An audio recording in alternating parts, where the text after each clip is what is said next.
नमो तस् भगवतो अरहतो सम्मा सम्बुद्दस्स। नमो तस् भगवतो अरहतो सम्मा सम्बुद्दस्स। नमो तस् भगवतो अरहतो सम्मा सम्बुद्दस्स। साधु साधु साधु। श्रद्धावान उपासक उपासिकागण, इस वर्षावास के पावन अवसर पर इस पुण्य काल में हम लोग भगवान बुद्ध जी के बताए 6 अनुस्मृतियों पर 6 अनुस्मृतियों पर ध्यान करने का अभ्यास कर रहे हैं। एक एक करते हुए हम लोगों ने बुद्धानुस्मृति, धम्मानुस्मृति और संघानुस्मृति का अभ्यास किया। आज हम लोग शीलानुस्मृति क्या है इसके बारे में सीखेंगे और इस शीलानुस्मृति का अभ्यास करने का प्रयास करेंगे। शीलानुस्मृति भगवान बुद्ध जी ने जो धम्म का उपदेश दिया है, जिसके बारे में बताया है, वह संपूर्ण धर्म जो है शील के सहारे पूर्ण किया जाता है। हम जब भी शील को धारण करते हैं तो शील लेने के बाद, जैसे याचना है शील की याचना करने के बाद पंडित जी लोग इस पर इस तरह से बोलते हैं, साधु साधु ईमानि सिक्खापदानि शीलेन सुगतिं यन्ति शीलेन भोग संपदा शीलेन निभृतिं यन्ति तस्मा शीलं विशोधयेत्। साधु साधु, इन शीलों को जो आपने धारण किया है, ये जो शील है, शीलेन सुगतिं यन्ति, शील से सुगति मिलती, शीलेन भोग संपदा, शील से ही सारा ऐश्वर्य भोग संपदा मिलता, शीलेन निपुतिं, शील से ही मुक्ति प्राप्त होती है। क्या शील के बगैर मुक्ति प्राप्त हो सकती है? शील के साथ ही मुक्ति प्राप्त हो सकती है। बुद्ध शासन ने निर्वाण का मार्ग जो बताया है, आर्य अष्टांगिक मार्ग, इस मार्ग में भी शील आती है ना। सम्मा कम्मंतो, सम्मा वाचा, है ना, सम्मा वाचा सम्मा कम्मंतो, ये दो चीजें जो है शील से युक्त हैं।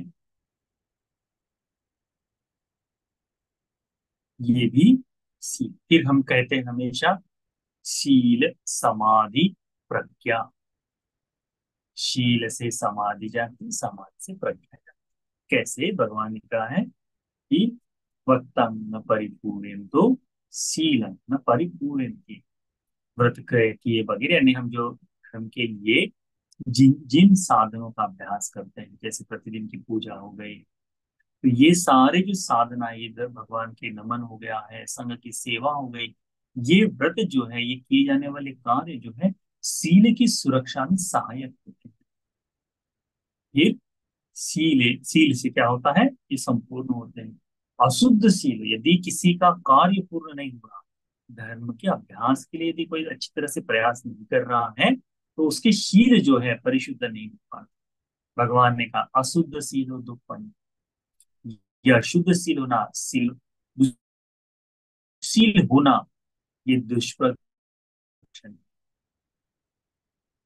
इसका लक्षण है दुष्प्रज्ञ व्यक्ति का। अशुद्ध शील हो दुष्पन्न, जिसकी शील अशुद्ध है वो दुष्प्रज्ञ व्यक्ति है। दुष्पन्न से समाधि न जाएंगे, ये सम्यक समाधि जो है, अंतिम छोर सम्मा समाधि, है ना। तो ये समाधि जो है, ये दुष्प्रज्ञ को प्राप्त नहीं हो सकती। समझ रहे हैं कि शील का कितना महत्व है बुद्ध शास्त्र में। इस शील की सुरक्षा के लिए भिक्षु लोग मृत्यु तक को स्वीकार करने के लिए तैयार थे। उन्हें मरना स्वीकार था, पर शील को तोड़ना नहीं। हमें इसे समझना चाहिए ना। भगवान के समय में एक भिक्षु थे, जिन्हें केवल चोरों ने हल्की सी लताओं से बांध कर रखा। लताएं समझते हैं ना, बेल के जो कहते हैं, हल्की सी बेल से बांध कर रखा था। वो जो पेड़ों के साथ चलते, जैसे हम करेले की बेल हो जाए, करेले की लताएं हो जाए ना, ऐसे ऐसे किसी लता से बांध कर रखा था। भिक्षुओं का नियम है कि वह इस कच्ची लताओं को, बेल को, जो उगती है, इन हरी पत्तियों को तोड़ नहीं सकते। भिक्षुओं का नियम है। तो भगवान ने ये नियम बनाए किसके लिए? शासन को बढ़ाए रखने, शासन को बनाए रखने के लिए, मुक्ति की सुगमता के लिए, अच्छी तरह से मुक्ति प्राप्त इसके लिए। तो भिक्षुओं के नियम ऐसा हुआ कि किसी समय ये भिक्षु ध्यान के लिए बैठे हुए थे, और उसी जगह पर, उसी गांव की चोरी के लिए कुछ लुटेरे जो है, चोर जो है, उस जंगल में मंत्रणा के लिए, यानी सोच विचार करने के लिए कि देखो, तुम चार लोग इस दिशा, इस गली से आना, हम यहाँ से आएंगे, यहाँ इसका घर है, वहां उसका घर है, इसकी दीवार को तोड़ना, ऐसे विचार चल रहा था कि दो तीन घर को लूटना है करके।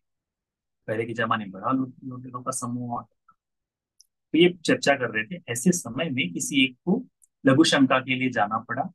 तो ऐसे समय में उसने बाजू में गया दूसरे पेड़ के पास, देखा कि दूर कोई एक भिक्षु बैठे। तो उसने आकर बताया कि अरे साधक भिक्षु बैठे हुए हैं, क्या करें? तो कहा, यदि इन्हें छोड़ दे तो यह क्या हो जाएंगे, गांव में जाकर शायद बता सकते हैं हमारी रात्रि में जो चोरी करने का प्लान था वो फेल हो जाएगा। तो भिक्षुओं को, इन चोरों को उस समय पता था कि भिक्षु लोग, कि उस समय सबके लिए जो भिक्षुओं के नियम है, वे गृहस्थों को पता थे। ये गृहस्थ लोग बहुत से नियम भिक्षुओं के जानते थे, इस कारण से भिक्षुओं के शील सुरक्षा के लिए गृहस्थ लोग सेवा करा, मदद किया करते। जैसे भोजन को स्वीकार कराना, उठाकर हाथ में देना, बल्कि जी आप बगैर लिए नहीं खा सकते तो हम भोजन दीजिए। तो वैसे ही ये लताओं को तोड़ नहीं सकते, ये नियम है। तो हुआ यह कि इन चोरों ने बंदे जी को वही के नजदीकी लताओं से हाथ और पैर बांध दिए, और दिन भर इंतजार किया। बंदे जी भी क्या बताने वाले, पहले तो बताया कि हम नहीं बताएंगे, पर रहे। तो बांधकर ये लोग चोर संध्या के समय में गांव की तरफ निकल पड़े। इन लोगों ने, चोरों ने जो अग्नि जलाई हुई थी उसके कारण जंगल में आग लग गई। जंगल में आग लगने से ऐसा हुआ कि वो धीरे धीरे धीरे फैलने लगी। कहाँ फैलने लगी? जिस दिशा में बंते जी हाथ पैर बांधे। भिक्षु ने देखा कि ये आग मेरी तरफ आ रही है, इस आग के कारण क्या होगा, मेरा शरीर झुलस जाएगा, मर जाऊंगा। भिक्षु यदि चाहे तो इन कच्ची लताओं को तोड़कर निकल सकते। और उस क्षण उन्होंने सोचा कि मैं बुद्ध की शरण में गया हूँ, इसलिए मुक्ति की इच्छा से ये मुक्ति संभव है, क्योंकि तथागत शीलवान, शीलवान तथागत ने शील का उपदेश मेरी मुक्ति के लिए दिया। मुझे इसकी सुरक्षा करनी चाहिए। अपने जीवन को मैं दूसरा स्थान दूंगा, शील को पहला स्थान दूंगा। ये सोचकर क्या हुआ, वह भिक्षु साधना में बैठे थे, शील नहीं तोड़ा। आग की तपिश आ रही है, भिक्षु साधना, उनका यह अभ्यास रिक्त नहीं। क्या हुआ, धीरे धीरे वो जो कार्य करनीय था उसको पूरा किया। किस कारण से? अपने जीवन को दूसरा रखकर सील। दुर्भाग्य आज हमारा कि आज हम उस तरह से, हम भी उस तरह से उतना प्रबल सील का अभ्यास नहीं करते। परंतु बुद्ध शासन में आने के कारण यह हमारा कर्तव्य बन जाता है। तो भिक्षुओं का भी, और आप उपासक उपासिका, सील की सुरक्षा में प्राण खत्म होता है ना, उसे देखना चाहिए, उसे देखना चाहिए। भगवान के समय में वह एक भिक्षु थे, मणिकार नाम की एक जातक, मणिकार नाम में धम्मपद की एक कथा है, उसमें दिया गया है। भिक्षु ने देखा कि एक पंछी ने इसे खा लिया है, माणिक्य जो होता है, हीरे को, रत्न को खा लिया है। भिक्षु बैठे हुए देख रहे हैं, यदि बोल दे कि इसने खाया है तो उस पंछी की मौत हो जाएगी, और नहीं बोले तो ये बच जाए। जो जिसके घर में भोजन के लिए गए, उस व्यक्ति ने आरोप लगाया, भिक्षु तुमने चुराया है। नहीं, मैंने नहीं दिया। तुम्हें पता होगा किसने चुराया, तो शांत रहे। पर वह व्यक्ति मानने वाला नहीं। उसने भद्दे जी के पूरे गर्दन, यहाँ पर सर पे बड़ी सी रस्सी लपेटी, और उसे लकड़ी से घुमाकर जो टाइट किया जाता है, जैसे तार बांधा जाता है, उस तरह से बांधना शुरू किया। धीरे धीरे पूरा शरीर, सर जो है, सिमट कर उसमें से रक्त की बूंदें निकलने। इस पंछी ने, जिसने अभी अभी रक्त में वो किया था, उसे लगा कि और मांस है, आकर रक्त को चाटने के लिए आने लगा। क्या हुआ, इसने जोर से एक मारा, इसे इस व्यक्ति ने उस पंछी को जोर से धक्का, दूर फेंका। उसके मारने से वो पंछी नीचे गिर पड़ा, मर गया। भिक्षु ने बहुत ही करुणा से पूछा कि क्या वो पक्षी जिंदा है, देख लो। नहीं नहीं कहते हुए, क्या काम है तुझे उससे, ऐसा कहते हुए पूछा।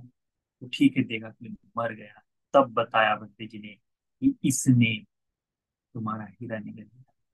प्राण की सुरक्षा, अपने जीवन, उस बंते जी की, उस समय उन लोगों ने क्षमा याचना की। क्षमा याचना मांगने के बाद भी उस पीड़ा से, दुख से ही, कुछ ही 2-3 दिन में ही उनकी मृत्यु हो गई। पर दूसरों की सुरक्षा के लिए, जान की सुरक्षा के लिए बंते जी तत्पर रहे। ये सील का साधन, सील की सहायता। बुद्ध काल में उपासक, उपासिका, भिक्षु, भिक्षुनी शील को सर्वोपरि समझते। तो इस सील की सुरक्षा के लिए हमें लगे। ये सील की सुरक्षा ही समाधि की सहायक है।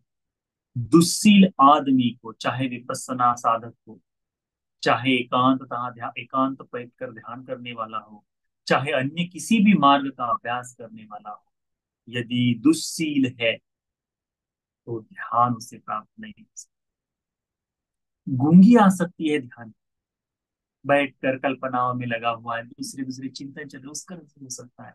पर सील से आने वाली सम्मा समाधि नहीं प्राप्त हो सकती। उसके लिए शील आवश्यक है, मुक्ति के लिए शील आवश्यक। इसीलिए आज हम शीलानुसति ध्यान को कैसे करना चाहिए, उस बारे में चर्चा करेंगे। उसके बारे में हम ध्यान करने की कोशिश करेंगे। आज हम पंचशील के ऊपर ही बात करेंगे।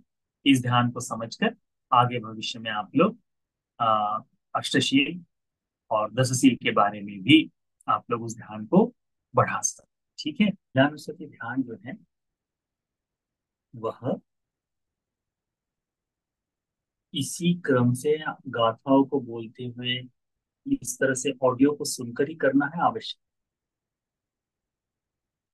जैसे आपके शील, एक शील का पालन कर रहे हैं, आपको पता है कोई महिला है जिसने अपने जीवन में तंबाकू नहीं खाया, किसी तरह की खैनी नहीं खाई, किसी तरह का नशा कुछ नहीं किया, तो बिल्कुल ऐसा पकड़ कर कहो कि मैं जीवन भर नशे का पालन, ये मेरा शील है। कोई लड़का है, कोई उपासक है, कोई जवान लड़का, कोई व्यक्ति है जो कहे कि मैंने अपनी पूरे जीवन में इस तरह से नशा नहीं किया, उसका ये चिंतन करना, इसकी सुरक्षा के लिए लगा रहना, शीलानुसति। एक धर्म को भी यदि पूर्ण कर दे सीलों को, तो सहायक है आगे आगे बढ़ने के। जीवन में यदि व्यभिचार नहीं किया, पत्नी के प्रति पूर्ण समर्पित है, पत्नी पति के प्रति पूर्ण समर्पित है, किसी दूसरे पर, व्यक्ति पर आज तक कभी नजर नहीं रखी, किसी दूसरे व्यक्ति के प्रति ऐसा भाव नहीं रखा, सील की सुरक्षा हो रही, शरीर से मन से सुरक्षा हो रही, तो यह सील। भगवान कहते हैं कि लंबे समय तक यदि कोई सीलों का पालन करता है तो आनंद ही आता है, खुशी जाती है। अरे, इस लोक में जो सीलवान लोग हैं उनमें से मैं भी एक। जैसे ये भाव जाग जाता है, ऐसे समझता है सुख ही सुख है, सुख ही सुख। ये सुख जो है वो समाधि के लिए सहायक है। प्रीति जागती है, प्रसन्नता जागती है, फिर ध्यान जागता है, समाधि जागती है, फिर उपेक्षा। ये भाव, इस तरह से अपने जितने भी शील है, एक शील का परिपूर्ण पालन हो रहा है तो एक से दूसरे की कोशिश करो।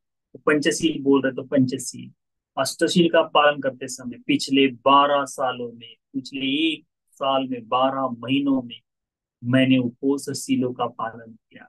इस उपोष शीलों को किसी भी कारण टूटने नहीं दिया, खंडित नहीं होने दिया। इस तरह से चिंतन करो शीलानुसति। ठीक है, इस तरह से शीलानुसति करो, बहुत मंगल होगा, बहुत कल्याण होगा, बहुत आगे तक बढ़ पाएंगे शीलानुसति के ध्यान से। धर्म का मार्ग, धर्म का पथ जो है प्रशस्त हो जाए, सुंदर हो जाए। ठीक है, तो मन लगाकर बैठे हुए, चलते हुए, जब भी एकांत में बैठे हुए, अपने किए हुए सीलों के प्रति, सुरक्षा के प्रति सज्ज हो जाइए, सजग हो जाइए। कोशिश करिए कि भूल से भी किसी दुर्मित्र के संगत में आकर मैं मेरे सीलों की हानि न करूं।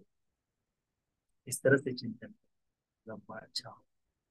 ठीक है, आज के लिए अनुस्सति ध्यान साधना का अभ्यास कर रहे हैं। अनुस्सति ध्यान साधना का अभ्यास करते हुए हमने बुद्धानुस्सति का ध्यान अभ्यास किया, धम्मानुस्सति, संघानुस्सति। गत सप्ताह हमने शीलानुस्सति पर ध्यान के लिए हमने अभ्यास किया था। शीलानुस्सति क्या है? इस बुद्ध शासन में जो व्यक्ति मुक्ति की चाहत से धर्म मार्ग पर आना चाहता है, तो वो कैसे आएगा? तो शील से ही वह इस मुक्ति के मार्ग पर आता है। सील के बारे में कुछ बताने से बता दे तो थेर थेरी गाथा नाम की खुद्दक निकाय में बहुत ही सुंदर थेर थेरी गाथा नाम की पुस्तिका आती है। इसमें अरहंत भिक्षुओं के हृदय की बात बताई गई है। इनमें से एक भिक्षु है सीलव थेर भिक्षु। इनकी सीलव थेर गाथा की कुछ पंक्तियां मैं आज आपको बताऊंगा, और उसे उसके अनुसार आप लोग अपने मन में धारण करके अपने होने वाले शील के प्रति सजग होकर अधिक तौर पर अच्छी तरह से इस सील की सुरक्षा करिए। सीलवथेर कहते हैं, सील मेरीद सिखेत अस्मिन् लोके सुशिक्षितं शीलं ही सब संपत्ति उपनामे सेवितम। शीलवंत जी कहते हैं कि यह जो शील है, यह मेधावी पुरुष ने, प्रज्ञावान पुरुष ने सुरक्षित रखना चाहिए। इस बुद्ध शासन में शील की सुरक्षा करना चाहिए, क्योंकि शील सब संपत्ति, शील यह सभी संपत्ति को देने वाला है। उपनामे, जो शील का पालन करता है उसे सारी की सारी संपत्ति प्राप्त हो जाती है करके शीलवंत जी कहते हैं। शीलं रखे या मेधावी, शील की सुरक्षा कौन करता है? तो मेधावी व्यक्ति, प्रज्ञावान पुरुष, जो बुद्धिमान व्यक्ति है, वही सील की सुरक्षा करता है। भगवान ने कहा है, अयं पंयावंतस अयं धम्मो नायं धम्मो दुष्पन्यस। ये मूर्खों के लिए ये धर्म नहीं है। ये धर्म किनके लिए है? तो प्रज्ञावान के लिए। ठीक है, तो यदि आप लोग शील संपन्न है तो इसका मतलब क्या हुआ? आप कुशल की चेतना रखने वाले हैं, प्रज्ञा की ओर बढ़ने वाले व्यक्ति हैं। सील अंग रखे या मेधावी, मेधावी पुरुष सील की सुरक्षा करे। पथयानो तयो सुखो, ऐसा व्यक्ति 3 सुखों को प्राप्त करता है। प्रशंसं वित्त लाभंच, प्रशंसा को प्राप्त करता है। वित्त लाभंच, धन को अर्जित करता है। पेच सज्ञे पमोदना, पश्चात सुगति को जाता है करके सीलवंत जी बताते हैं। फिर कहते हैं, सीलवा बहुमित्ते संयमेना मेनाधिगच्छन्ति दुस्सीलोपनमित्ते ही धंसते पापमाचरण। भगवान के सीलबंदे जी थेर गाथा में कहते हैं कि जो शीलवान व्यक्ति है उसके अच्छे आचरण के कारण, संयमित आचरण के कारण बहुत से मित्र होते हैं। वो भी कैसे मित्र होते हैं? तो शीलवान ही मित्र होते हैं। दुस्सील व्यक्ति के जो व्यक्ति है, दुस्सील जो है, दुस्सीलोपनमित्ते, दुस्सील व्यक्ति के जो मित्र हैं, उसके दुश्शीलता के कारण अच्छे शीलवान व्यक्ति उससे दूर हो जाते हैं कभी।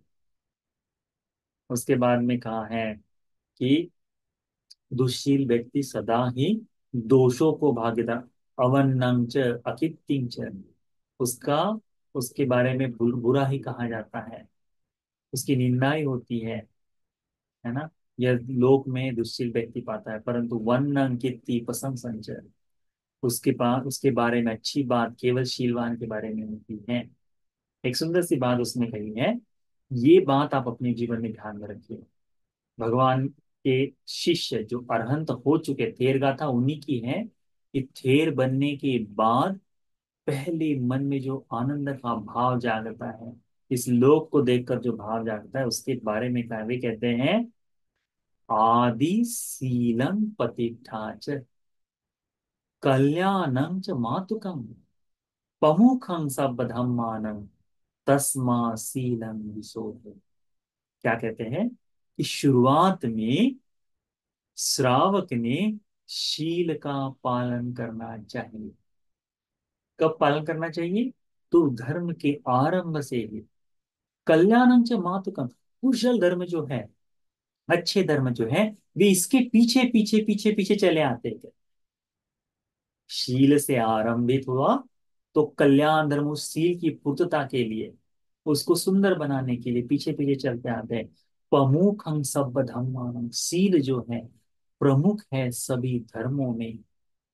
तस्मा शीलम, ऐसे शीलों को परिशुद्ध रखिए।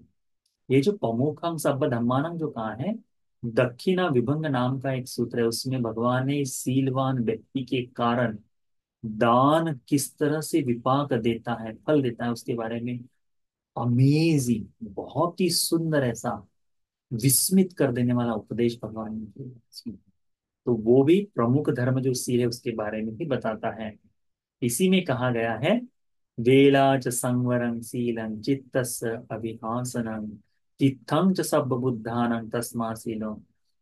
ये जो तीर्थ है सभी बुद्धों का, क्या तीर्थ है, शील।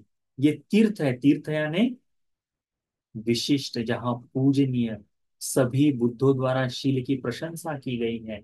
संवर शील के बारे में कहा गया है, भिक्षुओं के प्रातिमोक्ष को पातिमोक्ष संवर शील कहते हैं। प्रातिमोक्ष केवल नहीं, उसे संवर के शील कहा जाता है।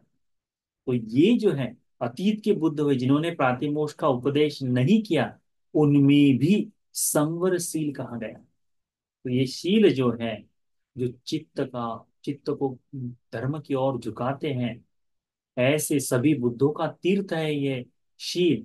ऐसे शीलों की हम लोगों ने सुरक्षा करनी चाहिए। ठीक है, तो आप लोग ध्यान में रखिए, सील से ही ये सब कुछ आता है। हमने पिछली बार बताया था कि सीलम, जो शील है, वही सारे भोगों के लिए, सारे ही धन संपत्ति के लिए, सीलेन सुगति यंती सीलेन भोग संपदा सीलेन निभृति यंती जो कहा है, वो इसी सील के लिए कहा है जिन सीलों का पालन आप और हम कर रहे हैं। ठीक है, इसकी परिशुद्धि में कोई कसर न रहने पाए। जब शील परिशुद्ध होते हैं, जब शीलों का पालन हो रहा है, चाहे एक शील को जीवन भर तक ऐसे पालन करे जैसे गहने हैं, जैसे मौल्यवान रत्न हैं। हम सोने की जो हमारे समय बाली हो जाए, गले का हार हो जाए, कभी भी ऐसे खुले में नहीं छोड़ देते। यदि कहीं कहीं रह गया किसी कारणवश, तो घर के बूढ़ों से डांट सुनने को मिलती है ना। क्यों, क्योंकि बहुमूल्य है। उसी तरह से शीलों को भी बहुमूल्य समझकर ऐसे ही त्यागने की आवश्यकता है। उसको अच्छी तरह से उसकी देखभाल करते हुए सुरक्षित रखने का। ठीक है, हम लोग अब शीलानुस्सति का अभ्यास करेंगे। इसमें जब लगभग 12 कड़ियां बताई गई है शील और थेर गाथा में। यदि कभी समय मिले भविष्य में और कभी हम थेर थेरी गाथाओं पर चर्चा करें, तो शायद हो सकता है 5-5 मिनट पर या आधे आधे 20-20 मिनट के लिए हम एक एक थेर थेरी गाथाओं का चर्चा कर सकते हैं। ठीक है, बहुत ही सुंदर अरहतों का हृदय है इसमें। यदि कोई, यदि कभी किसी से सुनते हैं आप थेर थेरी गाथा, तो लाभ ही लाभ है। श्रद्धा से ओत प्रोत हो जाएंगे आप लोग, इसे ध्यान रखना। ठीक है, तो इसमें 12 अंग बताए हैं, 12 स्टांजास है, कड़वे हैं उसमें, गाथाएं हैं। उसमें से हमने आज 4 कड़वों के बारे में, केवल 4 गाथाओं के बारे में बातचीत की है। तो इसको ध्यान में रखो, सभी बुद्धों का तीर्थ शील है, संवर है। ठीक है, इसे ध्यान रखना है। और शील सभी धर्म का प्रमुख है, प्रमुखं सब धर्मान, सभी धर्मों का प्रमुख है। इसीलिए कहा है कि शुरुआत में शील पर प्रतिष्ठित हो जाओ, कल्याण धर्म कुशल कर्म अपने से ही उसके साथ साथ लगना शुरू हो जाएंगे। ठीक है, हम लोग शीलानुसति का ध्यान करेंगे। सब लोग अपने आप सुखासन पर बैठ जाइए। सुखासन पर बैठकर स्वयं को बताएं कि आज आप लोग शीलानुसति का अभ्यास करने वाले हैं।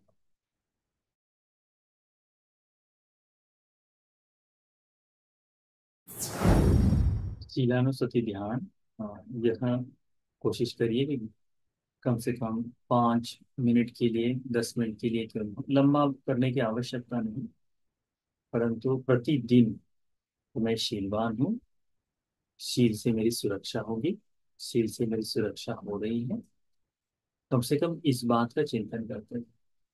मेरा शीलवान होना ही इस बुद्ध शासन में हूँ, बुद्ध धर्म के लिए मैं अभ्यासरत हूँ, इसका प्रतीक है, ऐसा समझ कर चिंतन करें। ठीक है, कायेन वाचा चित्तेन प्रमादेन मया कृतं अच्छयं खममे बन्ते भूरिपन्य तथागत। कायेन वाचा चित्तेन प्रमादेन मया कृतं अच्छयं खममे धम्मं सन्दिट्ठिक अकालिक।